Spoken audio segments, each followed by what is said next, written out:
Bem-vindo a mais um programa da série O Caminho. Hoje nós vamos estudar as lições 14 e 15 do estudo bíblico Ouvindo a Voz de Deus. Alguns dizem que as regras servem apenas para serem desobedecidas. Mas imagine você se não houvessem leis, por exemplo, leis trabalhistas. O que seria dos trabalhadores? Sem férias, sem 13º no final do ano? Seria um desastre.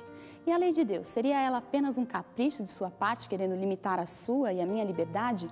Um freio para dizer quem manda de verdade no universo?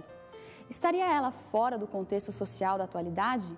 Estaria algum dos seus mandamentos precisando ser reformulado? Que lei Jesus aboliu na cruz? Pegue agora a sua Bíblia e deixe o Espírito Santo falar com você. O tema de nosso estudo de hoje diz respeito às regras do caminho. Deus amado, mais uma vez nos colocamos nas suas mãos, Senhor. Queremos receber aqui a unção do seu Espírito, o seu poder em nossa vida. Que o Senhor possa tomar cada um dos seus filhos, Senhor, aqui essa noite. Que o Senhor possa nos abraçar, nos dar o seu conforto, a sua paz, o amor que só pode vir do Senhor. Nós possamos, enquanto estivermos aqui, sentir, Senhor, que estamos na sua presença. E ao ouvirmos a sua voz, que o Senhor também nos dê o poder para nos movermos na sua direção. Mais uma vez, Senhor, fala ao nosso coração aquilo que nós precisamos ouvir e a nossa mente, em nome de Jesus. Amém, Senhor. Boa noite a todos. Prazer mais uma vez estar com você. Eu quero dar as boas-vindas a você também, que não está aqui em Jacareí, não é? No auditório da Novo Tempo, na Igreja Adventista Jardim América, mas que está em qualquer igreja adventista ou no auditório, ouvindo pela Rádio Novo Tempo. Você é muito bem-vindo na sua casa também, para mais esse programa especial da série O Caminho. E hoje o número do nosso programa é 14, só que tem o seguinte: o programa de hoje vai englobar duas lições. Você vê hoje dentro do seu envelope que tem duas lições. Então nós vamos unir duas e falar os dois assuntos junto, tá bom? Vamos falar os dois ao mesmo tempo, ou seja, um em seguida do outro. Vamos unificar os dois.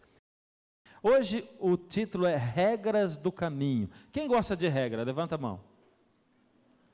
Puxa vida, eu senti que na hora vocês já levantaram a mão assim, foi uma coisa maravilhosa, não é? Não gostam de regra? Quem não gosta, mas assume que a regra é necessária? Levanta a mão, quero ver. Agora sim, não é? Vocês são sinceros, gente, olha que coisa maravilhosa. É bom ter gente sincera, mas tem outros que gostam, é lógico. Isso é do perfil da pessoa. Tem pessoas que aprendem a gostar das regras e se apaixonam. Tem gente até que estuda para ser advogado, não é? Faz direito, isso é gostar de regras, é ou não é? Estuda as leis, estuda as regras e tal. As regras, elas não são muito gostosas mesmo. Eu mesmo não gosto muito de regras, não é? Principalmente quando elas dizem respeito ao horário, a mudanças na sua maneira de ser, na sua maneira de viver. Principalmente quando você está infringindo uma regra e é pego, não é verdade? Sabe quando a sua carteira de motorista venceu, você diz: puxa, eu preciso ir até tal lugar, eu preciso... Só amanhã que eu vou poder renovar, eu preciso. E você vai assim com o coração na mão, mas você sabe que você está infringindo uma regra, de repente o guarda te para, né? E uma vez aconteceu isso comigo, né? Que coisa terrível. Não era bem a carteira vencida, eu não sei bem o que era, não me lembro, mas ele parou. Aliás, aconteceu algumas vezes, não é? E de repente ele olha dentro do carro assim, acho que 2 ou 3 vezes aconteceu de ter alguma coisa errada. E ele olha dentro do carro, vê a esposa, a criançadinha assim, diz: pode ir embora, nem pede nada. Diz: que alívio, não é? Se ele me pede os documentos, que coisa terrível. As regras não são agradáveis, não são boas, porque nós gostamos de viver fora das regras. Mas mesmo gostando de viver fora das regras, nós assumimos que elas são necessárias. E eu desde menino aprendi com minha mãe, minhas professoras, professores e tal, que a minha liberdade, ela termina... Você aprendeu também ou não? Quero ver. Minha liberdade termina... E isso eu me lembro pela primeira vez, pode ser até que minha mãe tenha dito antes, mas pela primeira vez eu vi isso, que eu me lembro de uma professora minha. Diz: olha, a sua liberdade, falando para a classe, termina aonde começa a do outro. E eu pensei, é verdade, porque se eu estiver fazendo muito barulho, eu posso fazer até um limite enquanto eu não atrapalho o outro, porque eu não quero que o outro também faça barulho para mim, e aí por diante. Por isso as regras são necessárias. Mas e na vida religiosa? São necessárias regras? Sabe, eu tenho estudado com vocês já aqui, durante muitos programas, não é? Muitos dias nós estamos juntos, muito tempo, e você tem ouvido, você tem participado, e eu tenho gostado de ver vocês que têm frequentado. Nós já entregamos muitos presentes para pessoas que completaram mais de 10 noites, já foram mais de 70 pessoas que completaram mais de 10 noites aqui, não é? E nós prometemos um presente para você, você já ganhou, outros vão completando, a cada dia tem gente completando. Isso mostra que a gente está fazendo uma amizade, que você está acreditando, está confiando naquilo que está sendo passado, e que Deus está operando dentro do seu coração. Mas você vai ouvindo e vai vendo, a gente deixa uma deixa aqui, uma deixa ali, uma pista ali, e ontem eu terminei o programa dizendo assim: nós somos salvos mas somos julgados pelas obras, foi o que eu falei ontem. E aí você ficou admirado e abriu os olhos. Eu até citei um exemplo, lembra? Falei da noiva no altar, e digo, a noiva quando ela se casa, com certeza ela chora. Ela não está chorando porque ela está pensando no tanto de roupa que ela vai lavar, a louça que ela vai lavar, as fraldas terríveis que ela vai ter que trocar, não é? Não é isso que ela está pensando naquela hora. Ela está pensando no amor dela pelo noivo, e ele está pensando no amor dele por ela. E eles estão fazendo aquilo de livre, espontânea vontade, entregando a sua vida um para o outro. E eles não estão medindo. E eu disse, a gente às vezes fica medindo. Eu vou entregar a vida para Deus, aí eu vou ter que virar crente. E a gente faz uma análise assim de quem não está apaixonado. Porque quem está apaixonado entrega a vida com amor, e conforme as coisas vão acontecendo, e a gente lembra, né? Eu de vez em quando lembro com a minha esposa, lembra a primeira casa que a gente morou? Se eu lembro, puxa vida, olha, ela era a gente costumava dizer que era no Trifundos, porque ela era a terceira casa nos fundos. E eu digo assim, para a gente sair de frente tinha que entrar de costas, né? Porque não dava nem para virar lá dentro assim.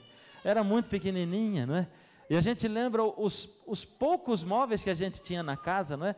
Na sala tinha um sofazinho de 2 lugares, uma mesa e 4 cadeiras, é o que tinha na sala, não é? E no resto da casa tinha mais o jogo de quarto, a cama e o guarda-roupa, só, não tinha mais nada, não é? E a gente dizia, a gente era feliz, não é? E era feliz mesmo, e é feliz até hoje. Então a gente não mede isso, e conforme as coisas vão acontecendo, a gente vai enfrentando, e um olha para o outro, e o outro olha para um, e a gente vai se amando, e vai se completando, e a coisa vai acontecendo, e com Deus tem que ser assim. Se a gente olha para Deus e diz, mas quanta regra, a gente não vai gostar de Deus nunca. A gente tem que pensar o contrário. Ninguém chega para alguém para namorar e diz assim, nunca viu na vida, e diz assim, olha, eu quero te fazer uma proposta. Vem para casa para você lavar minha roupa, para você cozinhar para mim, e trocar as fraldas das minhas crianças e tudo, e casa comigo. Não é assim. E Deus não faz assim com você. Deus não chega para você e diz assim, olha, vem para ficar comigo e seja bonzinho, porque eu vou julgar você pelas obras. Não.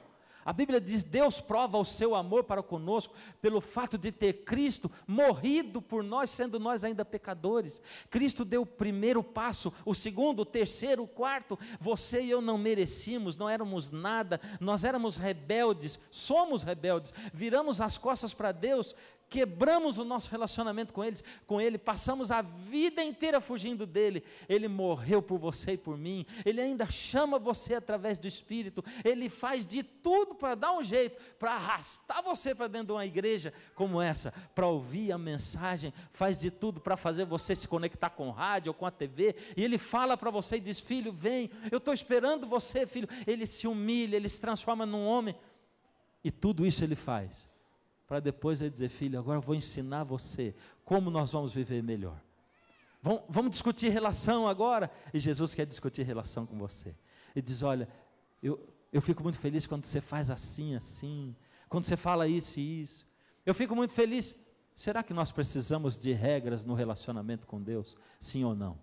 E tem uma pergunta que sempre fica na cabeça das pessoas. Muitas pessoas evangélicos, não evangélicos, dizem assim, olha, não se aproxime daquela igreja chamada Igreja Adventista, eles são uma seita, porque olha, eles têm umas coisas meio esquisitas lá, e eles têm um negócio assim, terrível, olha, eles fazem, e provavelmente você ouviu alguém falar isso, não é?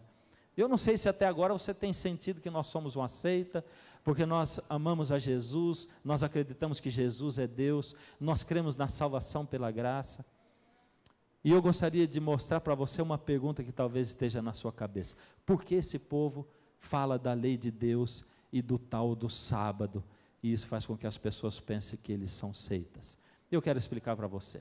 Como nós somos salvos? Nós somos salvos, segundo diz a Bíblia, Efésios 2, 8 e 9, porque pela graça sois salvos, mediante a fé. É assim que nós somos salvos. Eu tenho dito isso e reitero isso. Isso não vem de vós, é dom de Deus, não de obras, para que ninguém se glorie.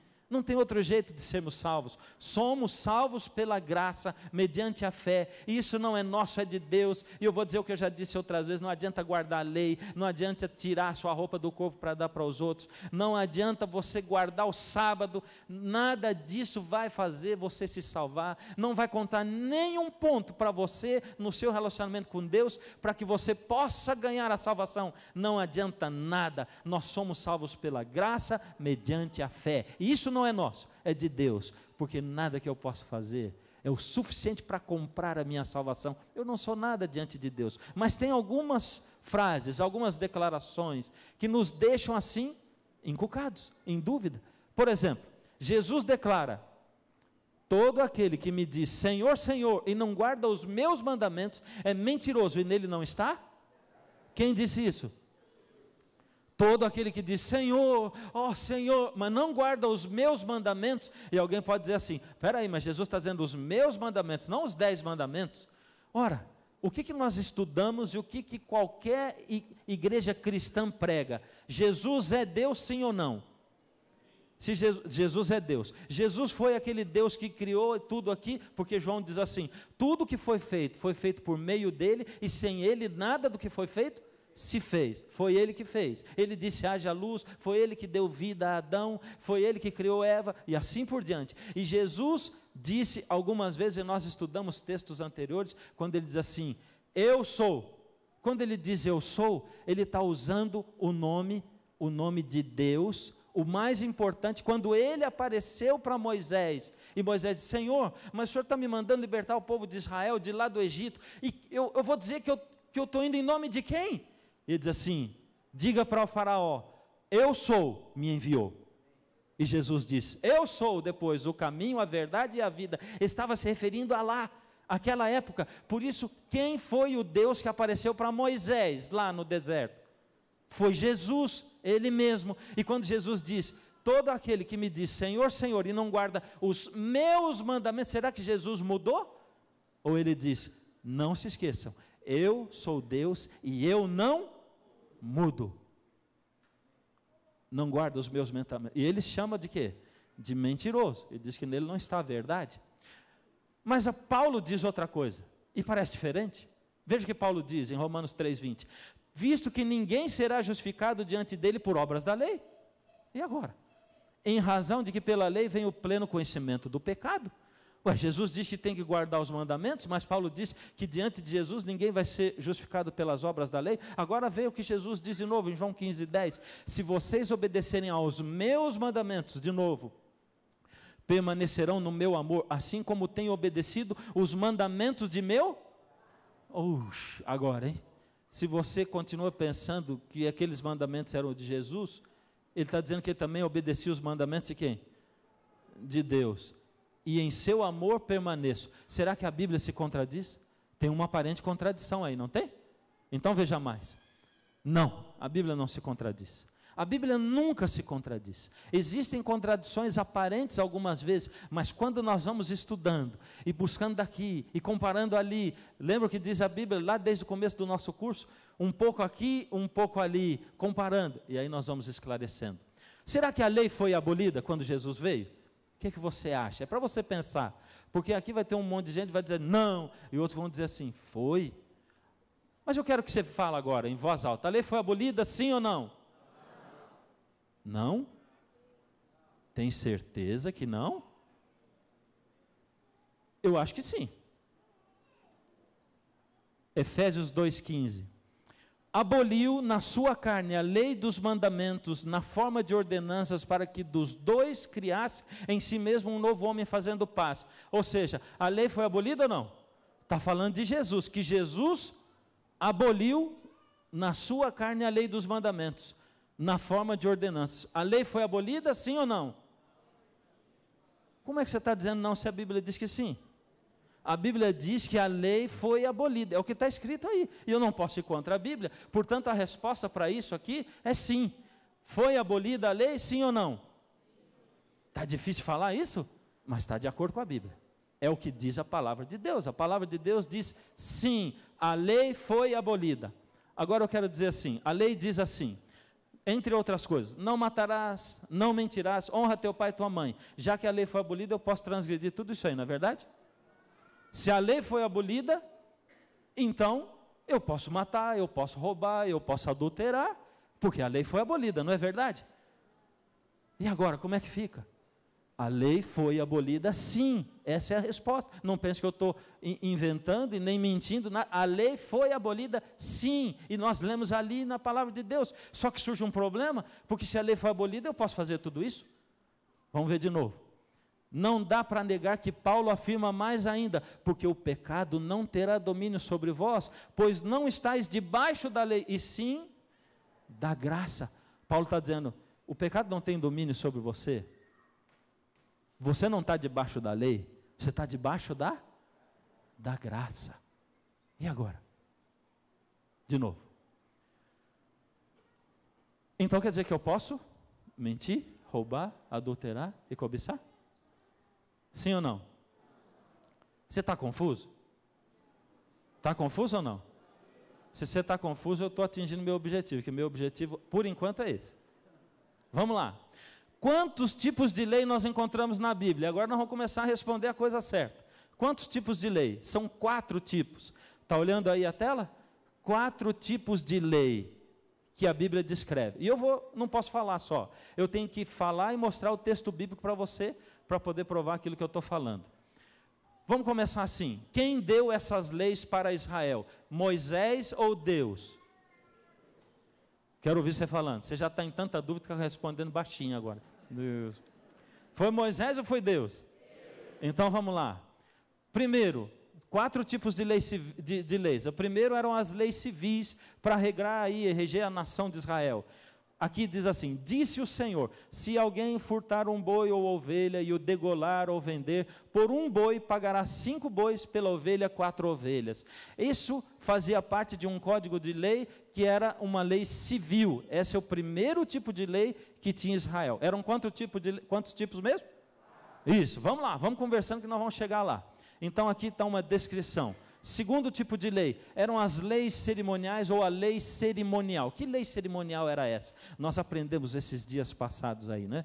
A respeito daquele santuário, as leis que envolviam ir lá matar o cordeirinho, só o sacerdote entrava no lugar santo, o sumo sacerdote entrava uma vez por ano no lugar santíssimo. Eram as leis cerimoniais, regia todo o cerimonial do santuário. O texto é Levítico 4, 27 a 29. Falou o Senhor a Moisés. Quem deu essa lei também? A outra quem deu? Foi Deus também.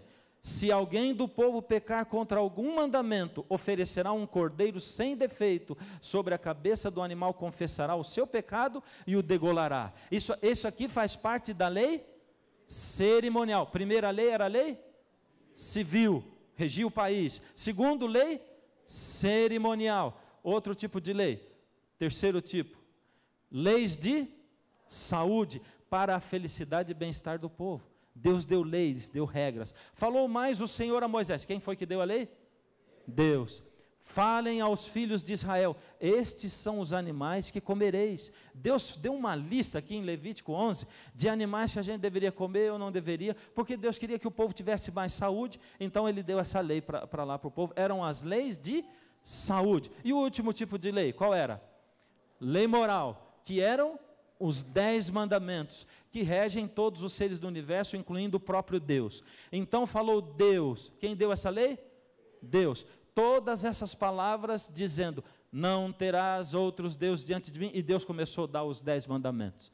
4 tipos de leis. Primeiro, leis civis. Segundo, cerimoniais. Depois, saúde. E quarto, lei moral, ou seja, os 10 mandamentos. Se Deus foi quem deu esses 4 tipos de lei, será que uma é mais importante que a outra? É ou não é? Será que Deus faz diferença entre uma e outra? Olha lá. Faz Deus alguma diferenciação entre as leis que Ele deu? Êxodo 31:18 diz o seguinte: e deu a Moisés, eu escrevi em azulzinho claro, porque está entre parênteses, não é do texto bíblico.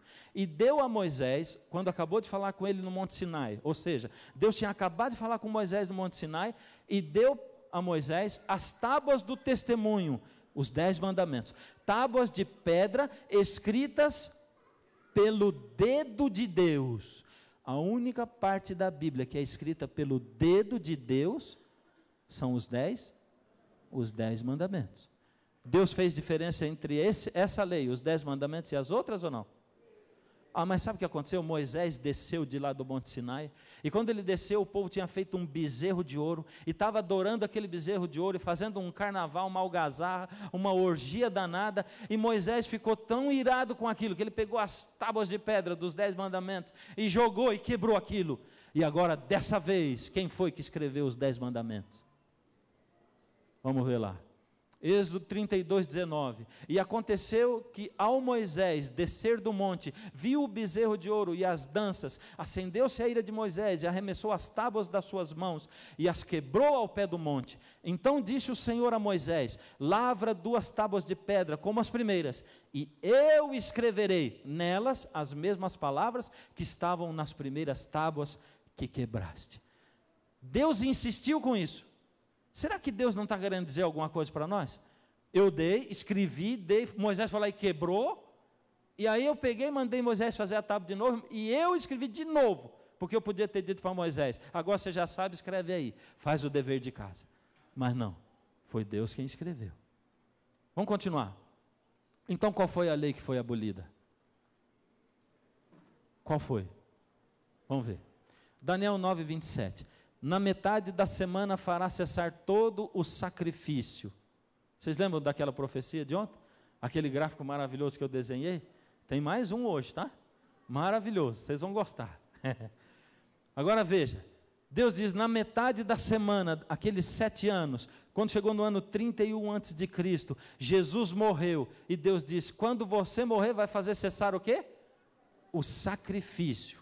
Olha só. Com a morte de Cristo, o que iria acontecer com a lei cerimonial? Na sua carne desfez a inimizade, isso é, a lei dos mandamentos que consistia em ordenanças. O que eram as ordenanças? Para criar em si mesmo um novo homem, fazendo a paz. O que é essa lei de ordenanças? Havendo riscado a cédula que era contra nós, nas suas ordenanças, de novo, a lei cerimonial é chamada de ordenanças, a qual de alguma maneira era contrária, e tirou no meio de nós, e atirou no meio de nós, cravando-a na... Que foi essa lei que Jesus cravou na cruz? Qual foi essa lei? Foi os 10 mandamentos? Que Jesus cravou na cruz? Vamos ver Mateus 27, 50 e 51. E Jesus, clamando outra vez com grande voz, ele estava na cruz, entregou o Espírito, eis que o véu do santuário se rasgou em 2 partes, de alto a baixo. Aquilo significava que quando Jesus na cruz clamou em grande voz, e o véu do santuário rasgou de alto a baixo, era o véu que separava o lugar santo do lugar santíssimo. Deus estava dizendo, e eu falei esses outros dias, não precisa mais matar cordeiro, porque o cordeiro de verdade veio, o cordeiro de Deus que tira o pecado do mundo, Jesus veio, ele morreu, acabou. Eu estou abolindo a lei das ordenanças que falava sobre o cordeiro, lá no santuário, que o sacerdote ia lá e matar o cordeiro, eu estou acabando com isso aí, não precisa mais, porque agora Jesus cumpriu o papel dele, eu estou agora abolindo a lei de ordenanças, é isso. Então eu perguntei para você, a lei foi abolida? E depois mostrei um texto dizendo que ela foi abolida. O problema não é se a lei foi abolida ou não, o problema é qual lei foi abolida. Se são 4 tipos de lei, qual lei foi abolida? Foram os 10 mandamentos? Sim ou não? Você tem dúvida ainda? Mas eu estou aqui para tirar a sua dúvida. E para isso, eu não posso falar, eu tenho que apresentar mais textos da palavra de Deus. Não penseis, Mateus 5,17, Jesus falando, não penseis que vim abolir a lei ou os profetas, não vim revogar, mas vim cumprir. E aí tem gente que diz assim, usa errado, porque não conhece nem o significado da palavra cumprir em grego, não é? Diz assim, Jesus cumpriu, o que acontece? Ele cumpriu, agora ninguém precisa mais cumprir a lei. É interessante, porque toda vez que eu passo no sinal vermelho, se eu esperei o verde para poder passar, e eu cumpri a lei ali naquele dia, quando eu voltar no outro dia, ou parar no outro sinal, então quer dizer que eu já cumpri, não é verdade?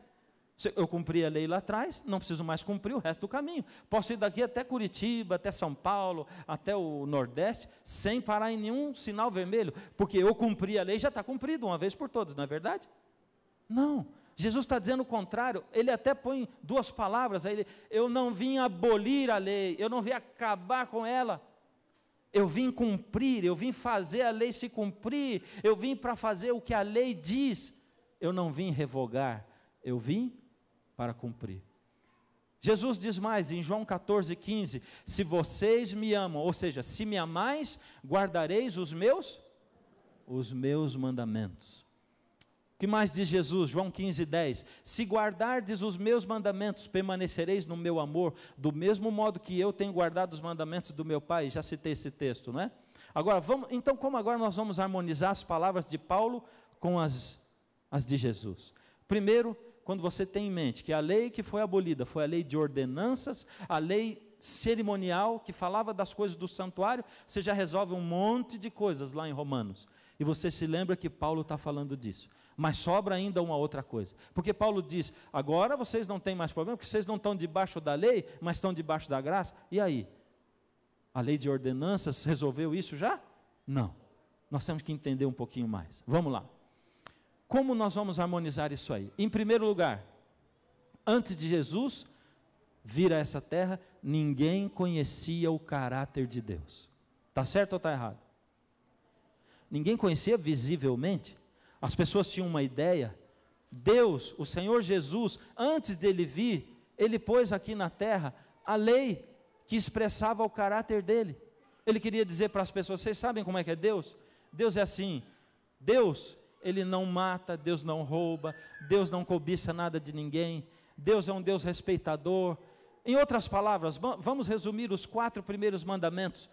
Deus, ele se tem em primeiro lugar, acima de todos, e vocês amem a Deus sobre todas as coisas. Os últimos 6 mandamentos falam do nosso relacionamento com o próximo, não adulterarás, não cobiçarás, eles falam a respeito do nosso relacionamento com o próximo, ou seja, ame a Deus sobre todas as coisas, e ame ao próximo, como você. Foi isso que Jesus disse, quando ele diz, eu vou dar um resumo da lei para vocês, amem a Deus sobre todas as coisas, e ao próximo, como vocês amam a vocês mesmos. Não ame mais do que você também. Sabe?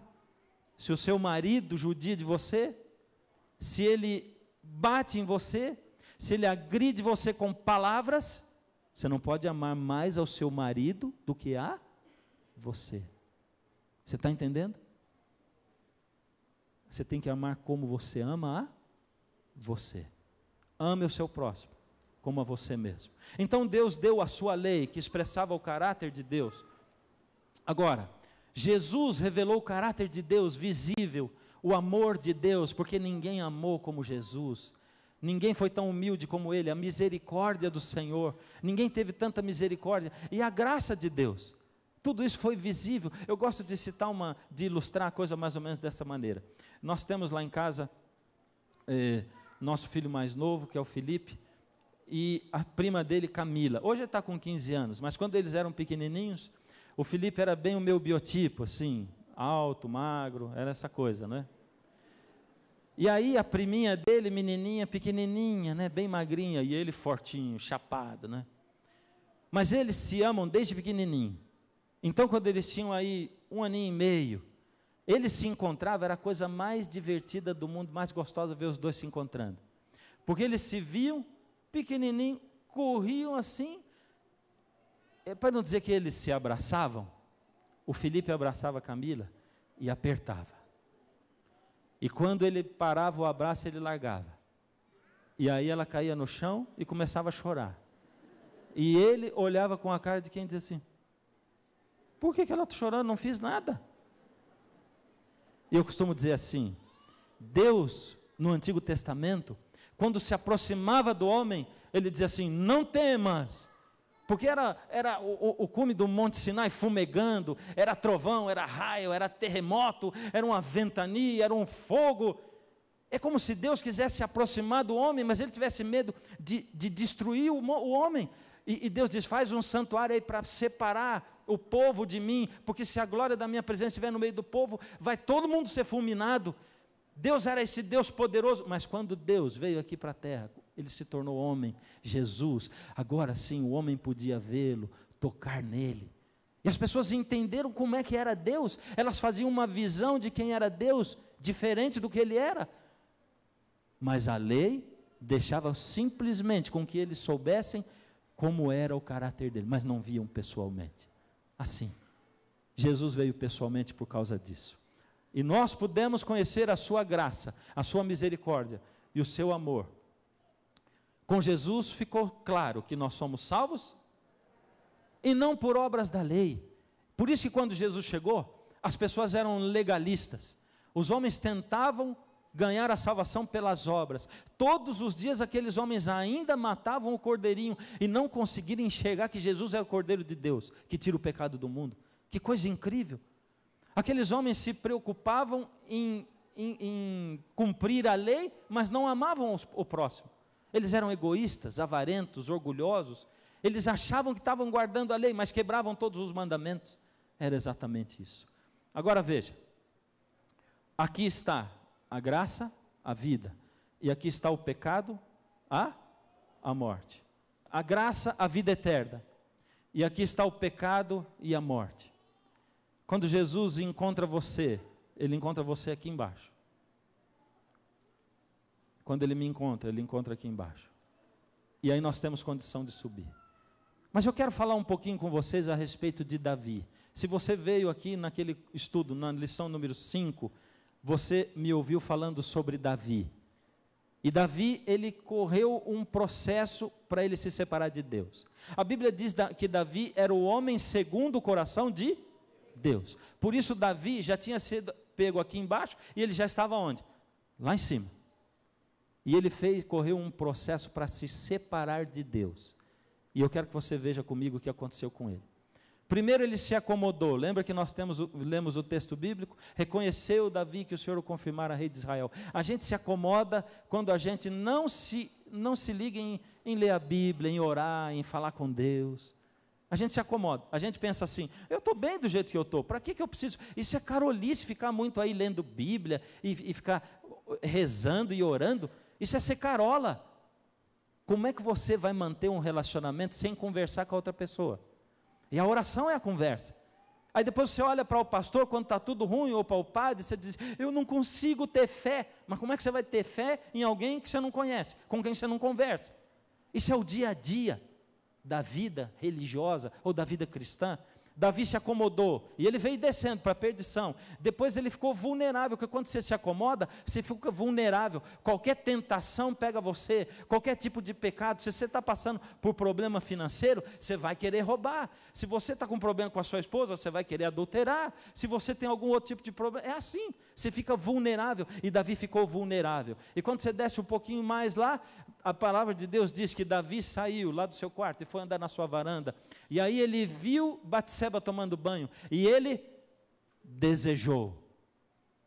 E depois de desejar, sabe quando você largou de Deus, e você vem, fica vulnerável, e você deseja. Davi podia ter parado em qualquer grau desses aqui.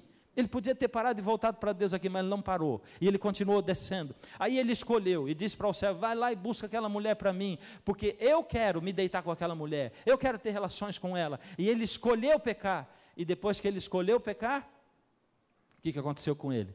Aqui está o pecado. Baixou do pecado para a consequência. Batseba disse para ele: fiquei grávida, eu estou grávida. E essa palavra talvez você conheça. Quem sabe muitos de vocês conhecem. estou grávida, meu Deus, eu sou burro, eu sou burra, como é que eu fui fazer isso? Eu sabia, como é que eu fui fazer isso? E aí depois que acontece essa coisa, aí você tenta arrumar, sozinho. Aí vem aquelas arrumadas assim, né? Que quanto mais você tenta arrumar, mais você estraga, sabe como é que é, né? No caso de Davi, ele mandou trazer Urias para lá, e ele queria que Urias ficasse bêbado e fosse para se deitar com a mulher, para que ele pensasse que o filho era do Urias. Mas não deu certo, e como não deu certo, ele foi mais baixo ainda, e foi e botou Urias na frente do batalhão, do pelotão, para Urias morrer, e Urias morreu, e mais um monte de gente morreu com Urias. Mas em geral, quando acontece, estou grávida, já se pensa no tal do aborto, né? Vamos arrancar a criança daí. Não é uma, aí você procura desculpas para a sua consciência, não é? Aí você fica ouvindo acusações. Sabe de quem que você ouve essas acusações? De Satanás, porque ele é o acusador. E você está andando, você vê uma criança, você pensa assim, meu Deus, matei uma criança que estava dentro de mim. Aí uma voz diz para você, você é indigno. Quem é você para se aproximar de Deus? Aí Satanás vem, pisa no teu pescoço e diz, você não devia nem ir à igreja, você não devia nem rezar nunca mais na tua vida, porque ele quer te ver longe de Deus. E aí você ouve a voz do acusador e você fica viciado no pecado. Você entra tanto na vida de pecado que você se torna um adúltero, você se torna uma meretriz, uma prostituta, você se torna um viciado em... Eu tenho dito esses vícios aí, né? Mas as pessoas não acreditam, né?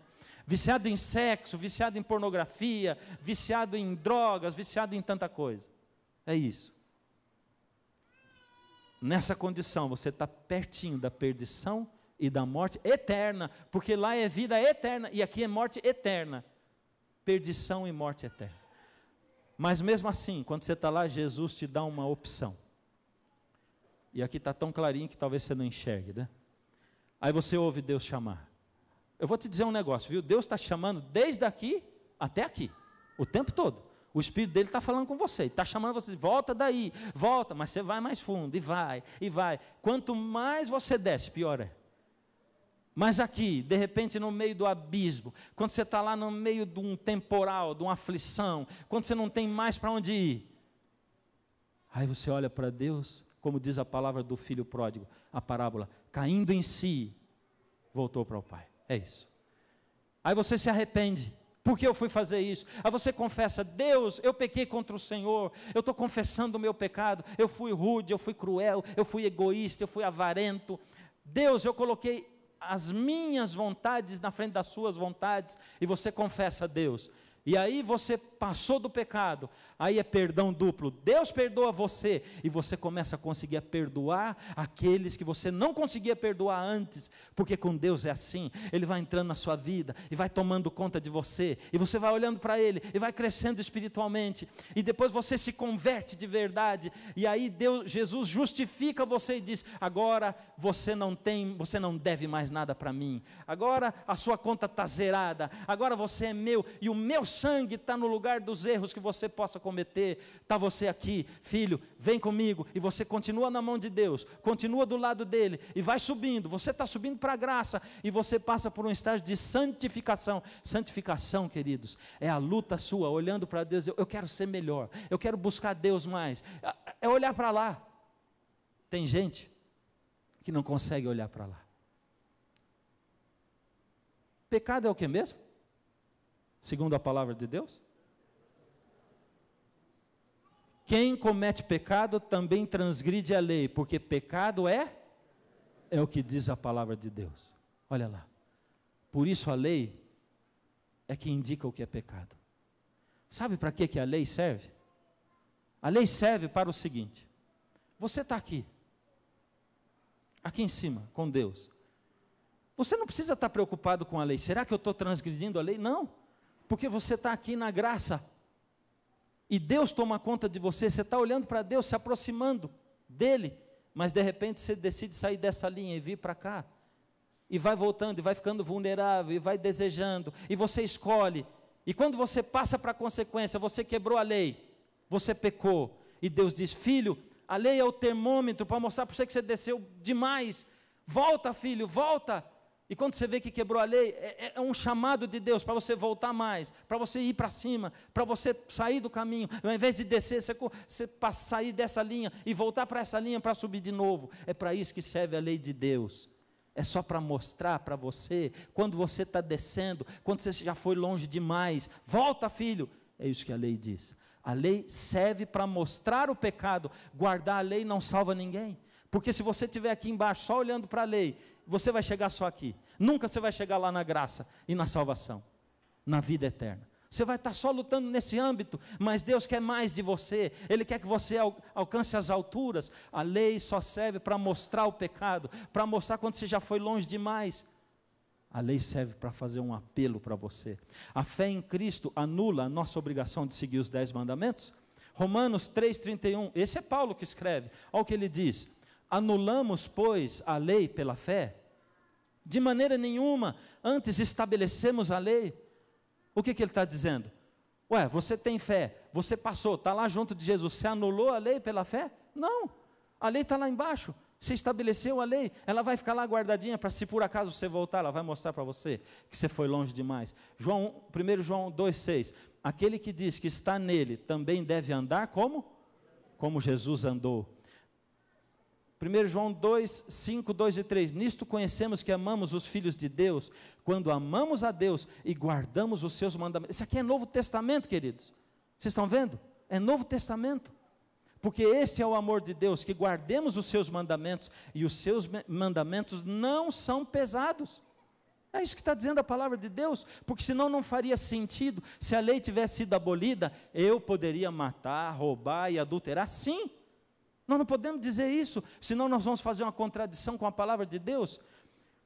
Eclesiastes 12:13, de tudo que se tem ouvido, o fim é, teme a Deus e guarda os seus mandamentos, porque isso é o dever de todo homem. A lei de Deus é a perfeita expressão do seu caráter. Olha agora, esses versos.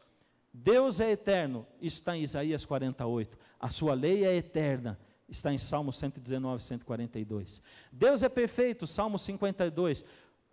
Romanos 7,12 diz, a sua lei é perfeita. Está no Novo Testamento, Romanos. Deus é bom, Salmo 86,5. No Novo Testamento, Romanos 7,12, a sua lei é boa. 1 João 4,8, Novo Testamento, Deus é amor. Mateus 22, 36 a 40, a sua lei é amor. Salmo 7,9, Deus é justo. Romanos 7,12, Novo Testamento, a sua lei é justa. Isaías 6,3, Deus é santo. Romanos 7,12, Novo Testamento, a sua lei é santo. Mas que prova mais a gente tem que dar? E quando eu leio isso aqui, querido, eu fico olhando para isso aqui, e o que eu posso fazer diante disso? Fala para mim. Qual é a minha atitude diante disso? O que eu posso fazer? Como eu tenho dito para você, a verdade ela é dura, não é? O que dizem os 10 mandamentos? Primeiro mandamento, não terás outros deuses diante de mim. Está resumido, não é? Segundo, não farás para ti imagens de escultura. Terceiro, não falarás o nome de Deus em vão. Quinto, honra o teu pai e tua mãe. Sexto, não matarás. Sétimo, não adulterarás. Oitavo, não furtarás. Nono, não dirás falso testemunho. Décimo, não cobiçarás. Está certo isso aí? É assim que fala a lei de Deus ou não é? Não é? Como não é? O que está acontecendo? Vocês estão estranhando? Está faltando um? Foi de propósito. Terceiro, quinto. Vocês perceberam? O próximo é no próximo programa. Você não pode perder. Porque eu quero te explicar o que acontece com esse próximo. Eu tinha que falar da lei hoje, toda hoje, para explicar para você. Aí você tem que vir no próximo para entender o que vai acontecer. Você tem que vir no próximo para entender o que Deus fala a respeito disso aí. E o que acontece. Eu quero terminar hoje. Deus colocou um plano, Ele fez um plano para recuperar você. Para me recuperar. Para recuperar a todos nós, pecadores, que cedemos, que de vez em quando largamos de Deus, que achamos que nós estamos imunes. E vamos descendo. Pegamos o lado do erro e do pecado e vamos descendo, e condescendendo, e desejando, e decidindo, e aí baixamos lá da lei. E quando a gente baixa da lei e quebra um mandamento, você filho, você veio tão baixo que você adulterou, você roubou, você cobiçou, toca o alarme, e Deus diz, filho, volta para mim, agora. Vem, filho, vem. Não fica onde você está. Mas às vezes nós descemos mais e mais e mais e mais. Quem sabe você é um desses. Está lá no fundo do poço.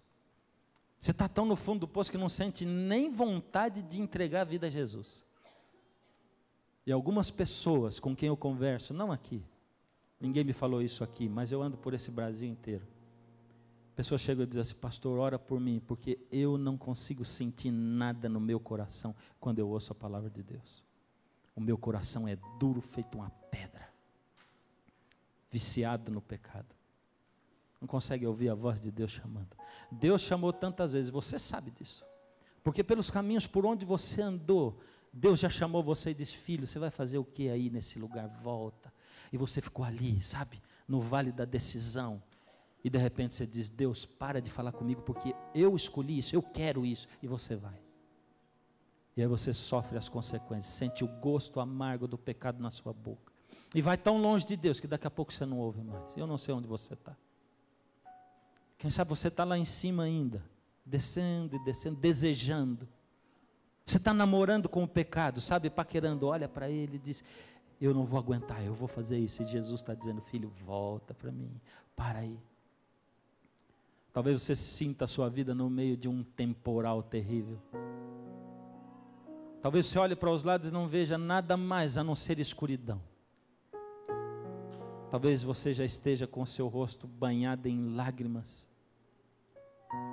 Tanto tentar buscar a Deus e não conseguir nada. Tanto tentar melhorar de vida. E de novo eu vou dizer: para de pensar em números, para de pensar em saúde. Melhorar de vida, que eu te digo, é ter mais fé. É ter um lar equilibrado, porque você é equilibrado. Ser feliz dentro de você, porque Deus colocou a felicidade dentro de você. Aí Jesus diz para você: filho, eu posso tirar você daí. Eu posso. Dá a mão para mim e eu vou arrancar você daí. E hoje, querido, eu vou pedir para você mais uma vez, para você vir à frente.